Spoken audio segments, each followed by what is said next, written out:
나이 들수록 더 중요해지는 입속 청결, 올바른 양치법. 60세 이후 치매 위험을 40% 높이는 것이 바로 잇몸병입니다. 여러분, 혹시 양치질할 때 피가 나거나 입에서 냄새가 난다고 해서 나이 드니까 당연하지라고 생각하고 계신가요? 절대 그렇지 않습니다. 오늘 제가 알려드릴 내용을 듣고 나시면 당장 칫솔을 들고 화장실로 달려가고 싶어지실 겁니다. 1. 시니어 구강 건강. 왜 더 중요할까요? 제가 지난주에 만난 김순자 할머니 얘기부터 들려드릴게요. 75세인 김 할머니는 평생 건강하게 사셨는데 최근 들어 자꾸 깜빡깜빡하시고 기억력이 떨어진다고 걱정이 많으셨어요. 그런데 놀랍게도 치과 검진에서 심한 잇몸병이 발견됐고 이를 치료한 후 기억력이 눈에 띄게 좋아지셨다고 하더라고요.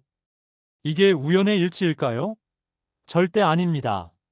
하버드 의대에서 20년간 추적 조사한 결과 잇몸병이 있는 65세 이상 어르신들의 치매 발병률이 그렇지 않은 분들보다 무려 40%나 높았다고 발표했습니다. 왜 이런 일이 일어날까요? 나이가 들수록 우리 입안에서는 여러 변화가 일어납니다. 첫째, 침 분비량이 젊을 때의 절반 수준으로 줄어들어요. 침은 단순히 음식을 삼키기 위한 게 아닙니다.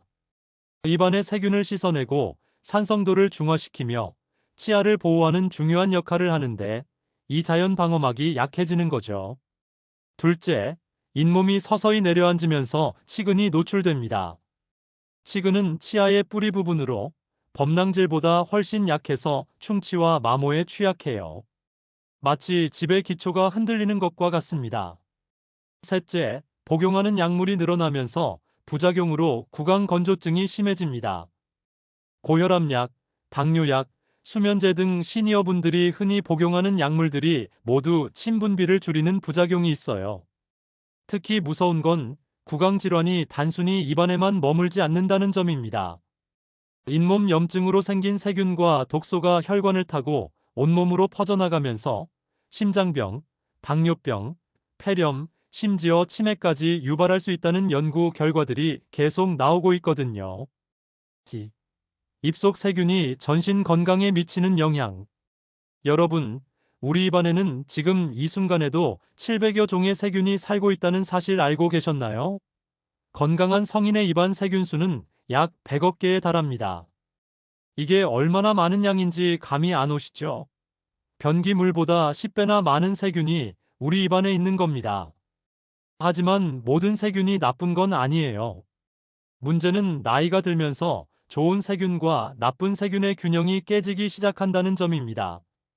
특히 잇몸병을 일으키는 포르피로모나스 진지발리스라는 세균이 늘어나면서 심각한 문제가 시작됩니다. 실제로 제가 아는 박영수 어르신 사례를 말씀드릴게요. 68세인 박 어르신은 당뇨병을 앓고 계셨는데 혈당 조절이 잘 안 되셔서 고생이 많으셨어요. 그런데 치과에서 잇몸 치료를 받은 후 놀랍게도 혈당 수치가 눈에 띄게 개선됐다고 하시더라고요. 이런 일이 어떻게 가능한 걸까요? 잇몸에 염증이 생기면 우리 몸은 이를 치료하기 위해 염증 물질을 분비합니다. 그런데 이 염증 물질이 인슐린의 작용을 방해해서 혈당 조절을 어렵게 만드는 거예요. 실제로 당뇨병 환자가 잇몸병 치료를 받으면 당화혈색소 수치가 평균 0.4% 개선된다는 연구 결과가 있습니다. 더 무서운 건 심장 질환과의 연관성입니다. 잇몸병 세균이 혈관을 타고 심장으로 이동해서 심장 판막에 염증을 일으키거나 혈관벽에 달라붙어 동맥경화를 촉진시킬 수 있어요. 실제로 심근경색으로 응급실에 실려온 환자들의 관상동맥에서 잇몸병 세균이 발견되는 경우가 많다고 합니다. 그리고 최근 가장 주목받고 있는 건 치매와의 연관성이에요. 알츠하이머 환자의 뇌에서 잇몸병 세균이 발견됐고 이 세균이 분비하는 독소가 뇌세포를 파괴한다는 연구 결과가 나왔어요. 특히 무서운 건 잇몸병이 있으면 뇌의 베타 아밀로이드 단백질 축적이 6배나 빨라진다는 점입니다. 폐렴도 마찬가지예요. 입안 세균이 침과 함께 폐로 넘어가면서 흡인성 폐렴을 일으킬 수 있는데 특히 면역력이 약한 고령자에게는 생명을 위협할 수 있는 심각한 질환이 될 수 있어요. 3. 시니어에게 맞는 칫솔과 치약 고르는 법. 자, 그렇다면 시니어분들은 어떤 칫솔을 선택해야 할까요? 많은 분들이 센 걸로 해야 깨끗하게 닦이지 않을까? 하고 생각하시는데 이건 정말 위험한 생각입니다.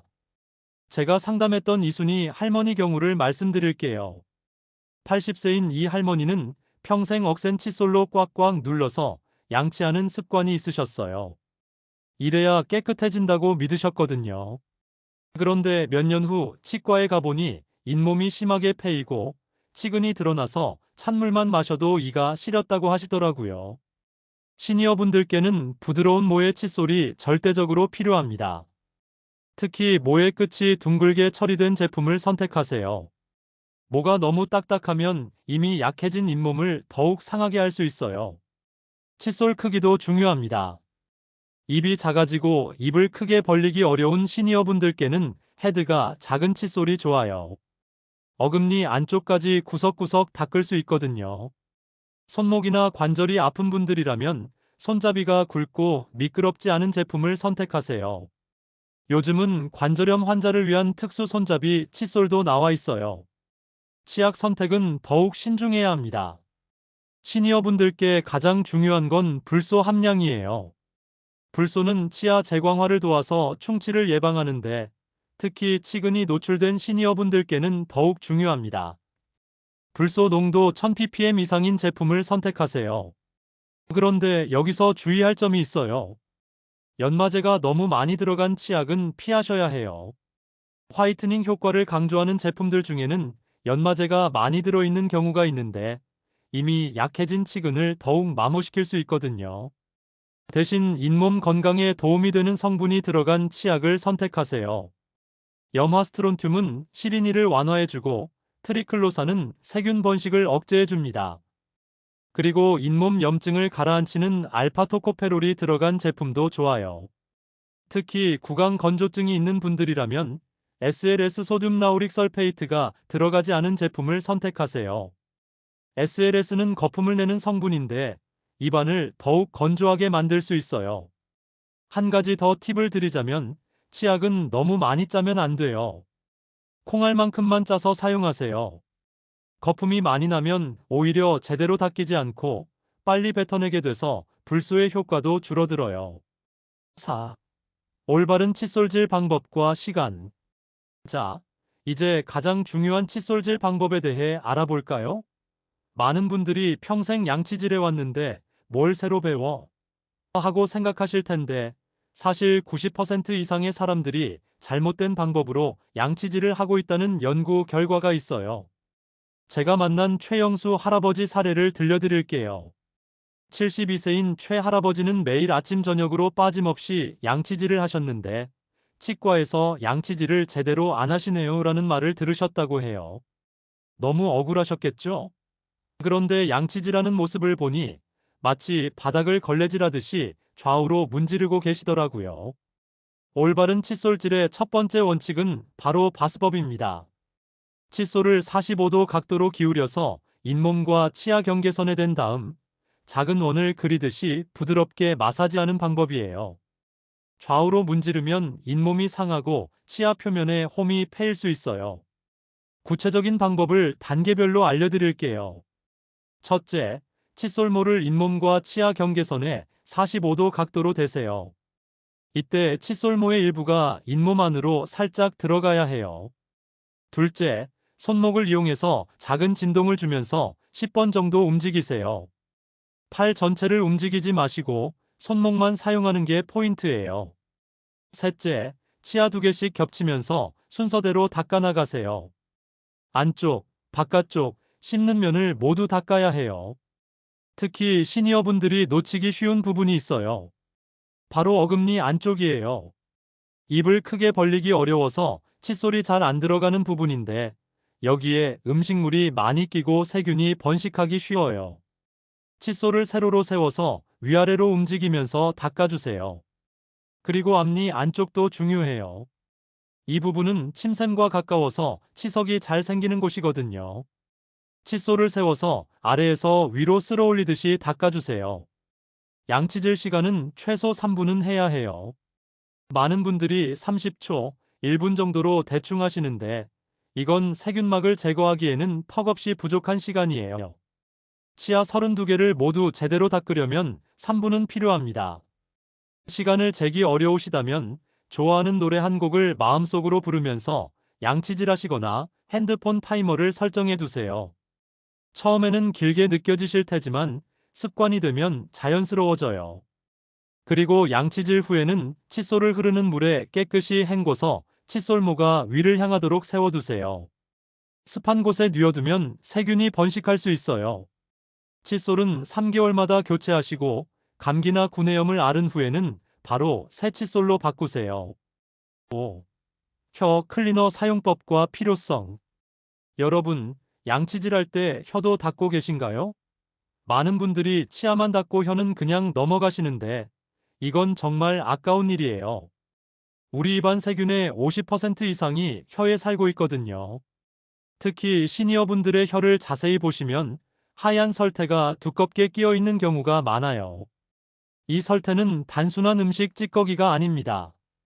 세균과 죽은 세포, 음식 찌꺼기가 뒤엉켜서 만들어진 세균 덩어리예요. 제가 상담했던 김영희 할머니 이야기를 들려드릴게요. 78세인 김 할머니는 평소 손자들이 놀러와도 가까이 오지 않는다고 속상해 하셨어요. 나중에 알고 보니 입냄새 때문이었는데 치아는 깨끗했지만 혀에 설태가 심하게 끼어 있었어요. 혀 클리너로 관리를 시작한 후 입냄새가 확실히 줄어들었다고 하시더라고요. 혀 클리너는 어떻게 사용해야 할까요? 우선 거울을 보면서 혀를 최대한 내밀어 보세요. 혀 뒤쪽부터 앞쪽으로 부드럽게 긁어내는 게 포인트입니다.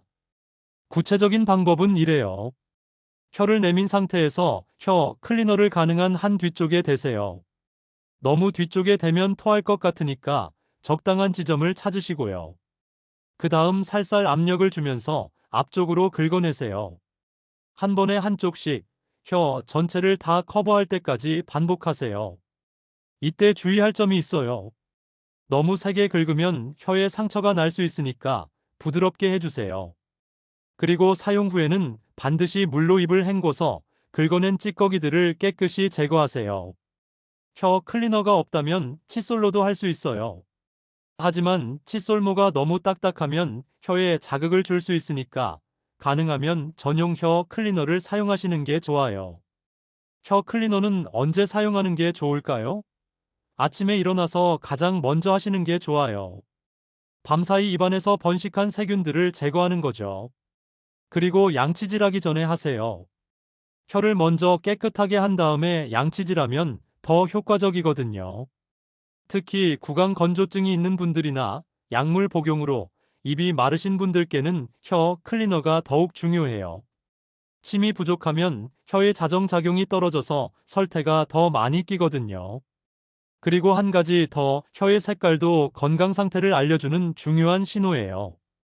건강한 혀는 분홍빛이어야 하는데 만약 혀가 계속 하얗거나 노랗거나 검은색을 띈다면 다른 건강 문제가 있을 수 있으니까 의사와 상담해 보시는 게 좋아요. 6. 전동 칫솔 vs 일반 칫솔 장단점 비교. 요즘 전동 칫솔을 사용하시는 분들이 많이 늘어났는데 특히 시니어분들께는 전동 칫솔이 더 유용할 수 있어요. 하지만 무조건 좋은 건 아니거든요. 장단점을 자세히 알아보고 자신에게 맞는 선택을 해야 해요.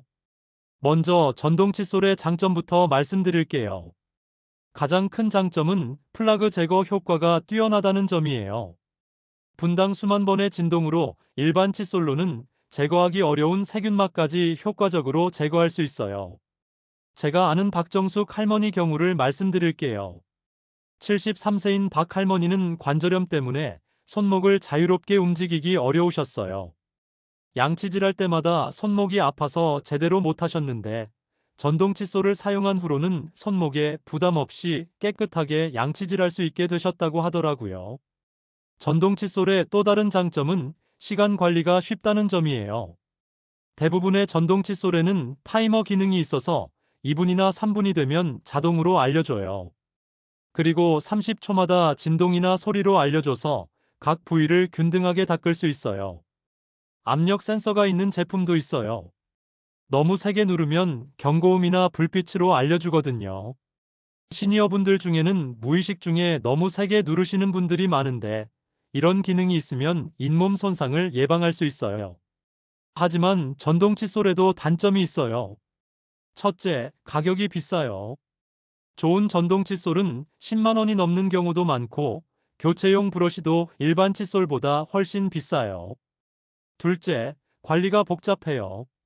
충전해야 하고 물에 젖으면 안 되는 부분도 있고 브러쉬 교체 시기도 신경 써야 해요. 셋째, 처음 사용할 때 적응이 필요해요. 진동이나 소음 때문에 불편하게 느끼시는 분들도 있어요. 특히 치아가 시린 분들은 진동 때문에 더 불편할 수 있어요. 그렇다면 어떤 분들께 전동 칫솔을 추천할까요? 첫째, 관절염이나 손목 통증으로 손목 움직임이 제한된 분들께 좋아요. 둘째, 치매 초기나 인지 기능이 떨어져서 양치질 방법을 잊어버리기 쉬운 분들께도 도움이 돼요. 전동 칫솔은 그냥 갖다 대기만 해도 어느 정도 효과가 있거든요. 셋째, 손 떨림이 있는 분들께도 좋아요. 파킨슨병이나 다른 질환으로 손이 떨리면 정교한 칫솔질이 어려운데 전동 칫솔의 진동이 이를 보완해 줄 수 있어요. 반대로 일반 칫솔이 더 나은 경우도 있어요. 잇몸이 많이 약해진 분들이나 최근에 잇몸 수술을 받은 분들께는 일반 칫솔의 부드러운 터치가 더 좋을 수 있어요. 전동 칫솔을 선택하실 때는 회전식보다는 진동식을 추천해요. 회전식은 잇몸에 자극이 클 수 있거든요. 그리고 다양한 모드가 있는 제품을 선택하시면 처음에는 부드러운 모드로 시작해서 점차 적응해 나갈 수 있어요. 7. 양치 후 구강세정제는 꼭 필요할까요? 구강세정제에 대해서는 의견이 분분해요. 어떤 분들은 필수품이다라고 하시고 또 어떤 분들은 광고에 속지 말아라고 하시죠. 과연 구강세정제는 정말 필요한 걸까요? 우선 구강세정제의 장점부터 알아볼게요. 가장 큰 장점은 접근성이에요. 칫솔이 닿지 않는 부분까지 액체가 들어가서 세균을 제거할 수 있어요. 특히 잇몸 사이나 혀 뒤쪽 같은 부분 말이에요. 제가 상담했던 정미경 할머니 사례를 들려드릴게요. 76세인 정 할머니는 부분 틀니를 하고 계셨는데 틀니 주변으로 음식물이 자주 끼고 냄새가 났어요. 틀니를 빼고 닦기도 번거롭고 해서 고민이 많으셨는데 구강세정제를 사용한 후로는 확실히 개선됐다고 하시더라고요. 구강세정제의 또 다른 장점은 즉각적인 상쾌함이에요. 양치질 후에 사용하면 입안이 한결 깔끔해지는 느낌이 들죠. 특히 입냄새가 걱정되는 상황에서는 임시방편으로 도움이 될 수 있어요. 항균 효과도 있어요. 불소가 들어간 제품은 충치 예방에 도움이 되고 항균 성분이 들어간 제품은 잇몸염 예방에 도움이 될 수 있어요. 하지만 단점도 분명히 있어요. 첫째, 구강세정제만으로는 플라그나 치석을 제거할 수 없어요. 물리적인 칫솔질을 대체할 수는 없다는 뜻이죠. 둘째, 알코올이 들어간 제품은 입안을 건조하게 만들 수 있어요. 특히 이미 구강 건조증이 있는 시니어분들께는 더 심한 건조증을 유발할 수 있어서 주의가 필요해요. 셋째, 일부 성분이 치아 착색을 일으킬 수 있어요. 클로르헥시딘이라는 성분이 들어간 제품을 장기간 사용하면 치아가 누렇게 변할 수 있어요. 그렇다면 시니어분들께는 어떤 구강 세정제가 좋을까요? 먼저 알코올이 들어가지 않은 제품을 선택하세요. 요즘은 무알코올 또는 알코올 프리라고 표시된 제품들이 많이 나와 있어요. 불소가 들어간 제품을 추천해요. 시니어분들은 충치 위험이 높기 때문에 불소의 보호 효과가 중요하거든요. 구강 건조증이 심한 분들이라면 인공 타액 성분이 들어간 제품을 선택하세요. 입안을 촉촉하게 유지해주는 효과가 있어요. 사용법도 중요해요. 구강세정제는 양치질 후에 사용하는 게 맞아요. 양치질 전에 사용하면 칫솔질의 효과가 떨어질 수 있거든요. 사용량은 뚜껑에 표시된 만큼만 사용하세요.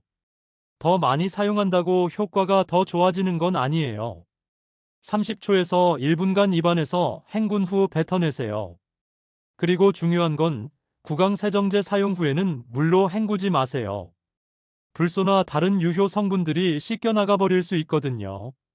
특별한 상황에서는 구강 세정제가 더욱 도움이 될 수 있어요. 예를 들어 구내염이 있을 때, 잇몸 수술 후 회복 기간, 또는 몸이 아파서 제대로 양치질하기 어려운 상황에서 말이에요. 하지만 기억하세요. 구강 세정제는 양치질의 보조 수단이지 대체제가 아니에요.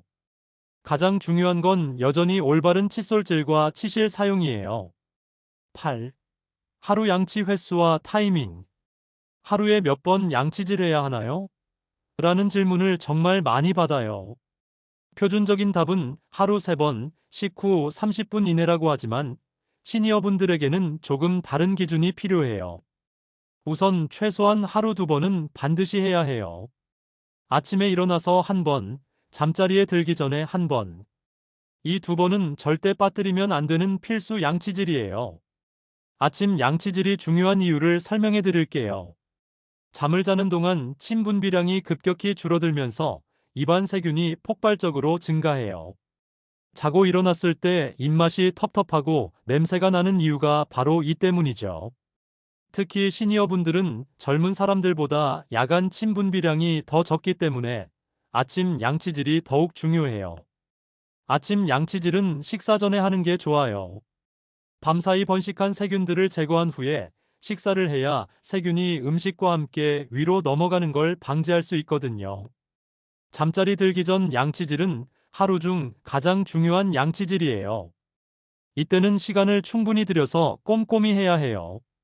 하루 종일 쌓인 플라그와 음식 찌꺼기를 깨끗이 제거해야 밤사이 세균 번식을 최소화할 수 있어요.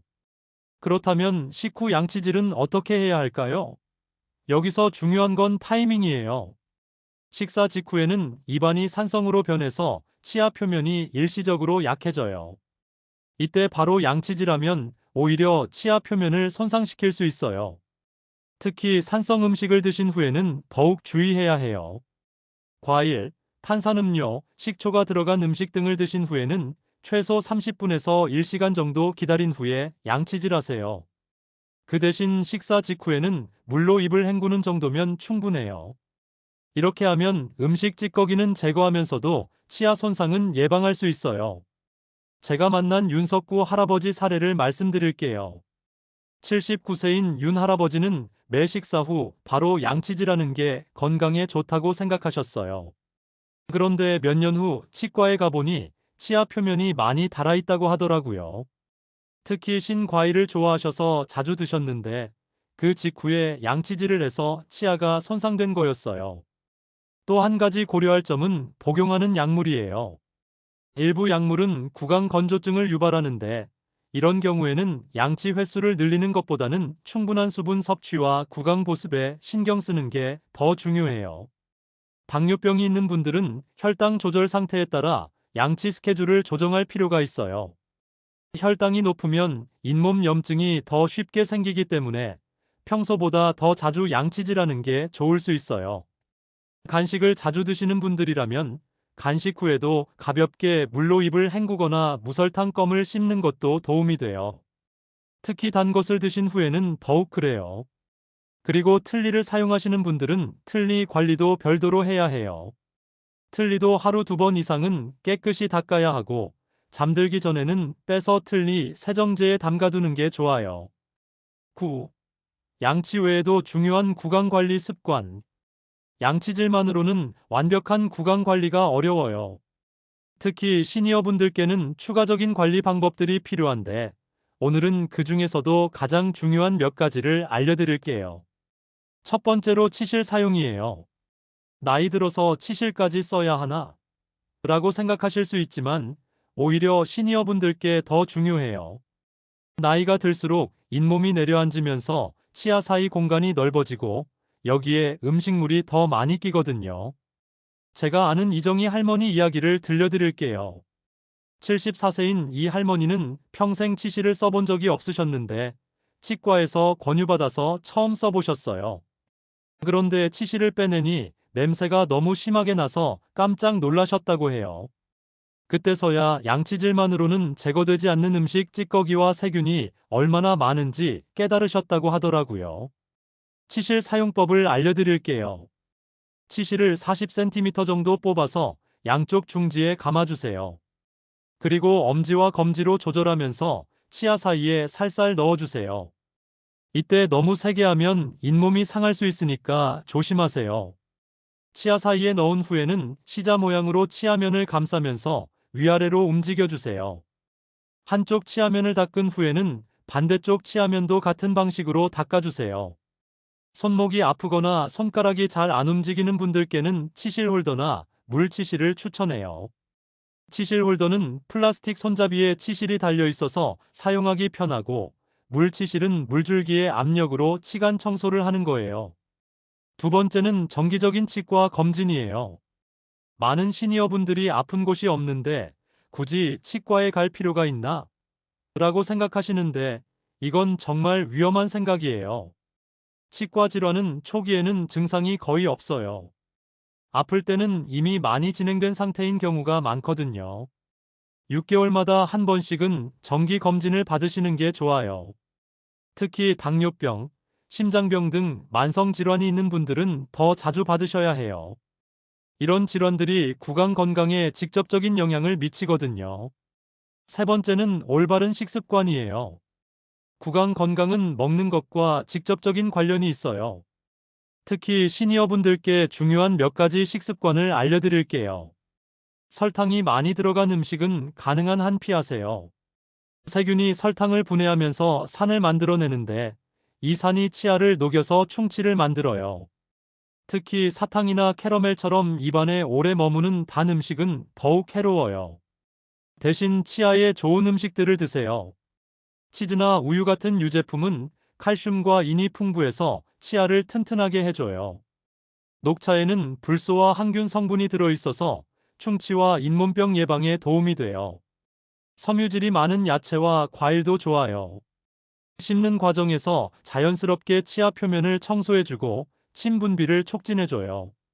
특히 사과, 당근, 샐러리 같은 것들이 좋아요. 네 번째는 충분한 수분 섭취예요. 시니어분들은 갈증을 잘 못 느끼셔서 수분 섭취가 부족한 경우가 많아요. 입안이 마르면 세균이 번식하기 쉬운 환경이 되거든요. 하루에 최소 1.5리터 이상의 물을 드시는 게 좋아요. 한 번에 많이 드시기보다는 조금씩 자주 드시는 게 좋고, 식사 중에도 물을 함께 드시면 음식물 찌꺼기를 씻어내는 데 도움이 돼요. 다섯 번째는 금연과 금주예요. 흡연은 잇몸병의 가장 큰 위험 요인 중 하나예요. 담배 속 니코틴과 타르가 잇몸 혈관을 수축시켜서 영양 공급을 방해하고 면역력을 떨어뜨려요. 과도한 음주도 마찬가지예요. 알코올이 입안을 건조하게 만들고 구강암 위험을 높일 수 있어요. 여섯 번째는 스트레스 관리예요.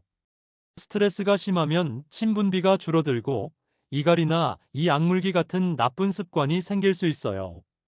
적절한 운동과 휴식, 취미 활동을 통해 스트레스를 관리하는 게 구강 건강에도 도움이 돼요. 마지막으로 구강 운동도 중요해요.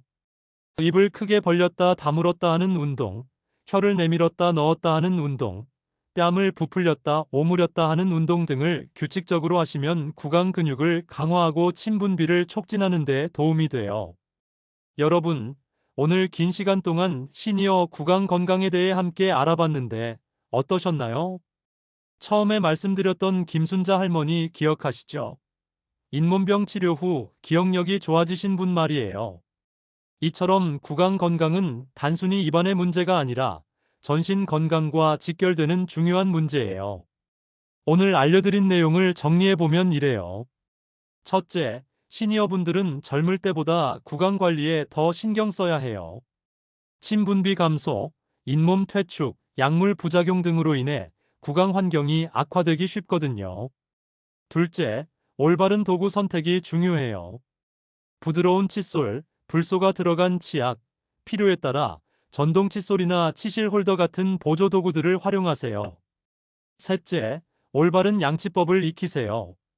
45도 각도로 바스법으로 최소 3분간 하루 2번은 반드시 하시고, 혀 청소도 잊지 마세요. 넷째, 양치질만으로는 부족해요. 치실 사용, 정기 검진, 올바른 식습관, 충분한 수분 섭취 등이 모두 중요해요. 마지막으로 구강 건강은 하루아침에 좋아지는 게 아니에요. 꾸준한 관리와 올바른 습관이 쌓여야 효과를 볼 수 있어요. 하지만 시작이 반이라고 하잖아요. 오늘부터라도 하나씩 실천해 보세요. 특히 기억해 주셨으면 하는 건 아무리 나이가 들어도 치아를 잃는 건 자연스러운 현상이 아니라는 점이에요. 올바른 관리만 한다면 100세까지도 자연 치아를 유지할 수 있어요. 여러분의 소중한 치아, 그리고 전체적인 건강을 위해서 오늘 배운 내용들을 꼭 실천해 보시길 바라요. 건강한 입, 건강한 몸, 행복한 노후를 위해서 말이에요. 그리고 혹시 구강에 이상 증상이 있으시다면 나이 드니까 그렇지라고 넘어가지 마시고 꼭 치과에 가서 정확한 진단을 받아보세요. 조기 발견, 조기 치료가 가장 중요하거든요. 오늘도 시청해주셔서 감사하고 다음에도 더 유익한 건강 정보로 찾아뵙겠습니다. 여러분 모두 건강하세요.